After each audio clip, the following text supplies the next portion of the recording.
Well, hi everybody, it's Jay from Simple Woods Life. It's Canada Day weekend. That's how we do.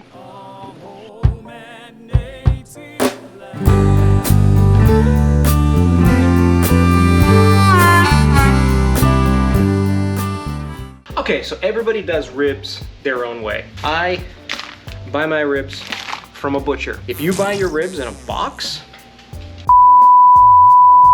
can you, what?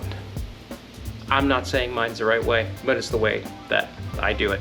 Okay, so step one when you're talking about the ribby ribs is pulling the membrane.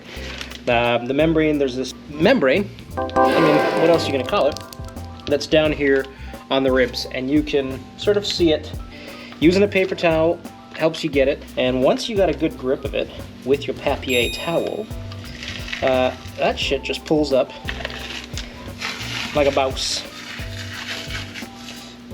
Yoink! And the reason you want to get rid of it is because that's a flavor trapper from the smoke and just the cooking and the drippings and the heat and the rub and everything else. You want to get as much of that in there as you can. And you can't do that with a membrane. The membrane's only on the one side. You're not going to get it on both sides, so that's fun. That's a good tip to know. There's no membrane on this side. That side's just meat. Because this is so easy to make. This is onion powder and brown sugar and paprika, fresh pine, fresh thyme. There's no pine in it. There's garlic powder in this. There's a little bit of cayenne, the whole 9 yards. It's a Memphis dry rub kind of base. Take a little bit of mustard, whatever brand you might like, but you won't taste it. All basically it does is it creates a wet surface for our dry rub to do its thing. You totally can use too much, but also you can't use too much, but you can. Like if you wanted to be a total jerk about it, you could totally use too much. But if you wanted to be like cool about it, then you're fine. You could be pretty cool about it. Now we're gonna go to Sprinkle Town. Alright, so we're gonna cover up our ribbity bibs. And again, everybody does this different. This is just what we do. That'll be kind of a basis. I put that on pretty thick, but I like to do that.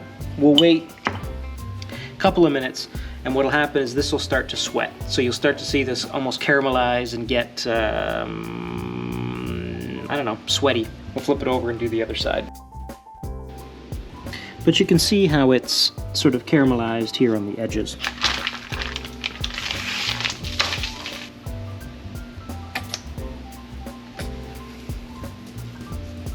Getting ribs from a butcher, especially a butcher that knows where the hell they got the ribs, is a really big difference between buying grocery store. We don't have a butcher that's close to us, so we have to drive. You plan ahead, you make your order, you go in there, you get a couple of weeks worth of stuff, and it's worth it.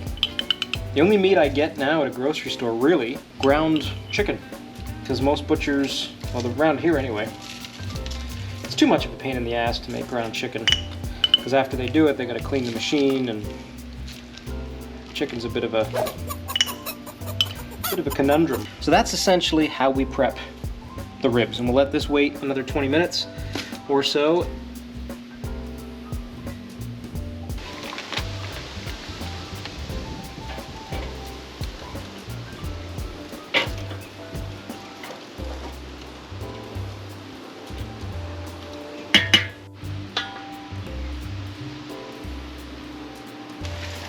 Ooh.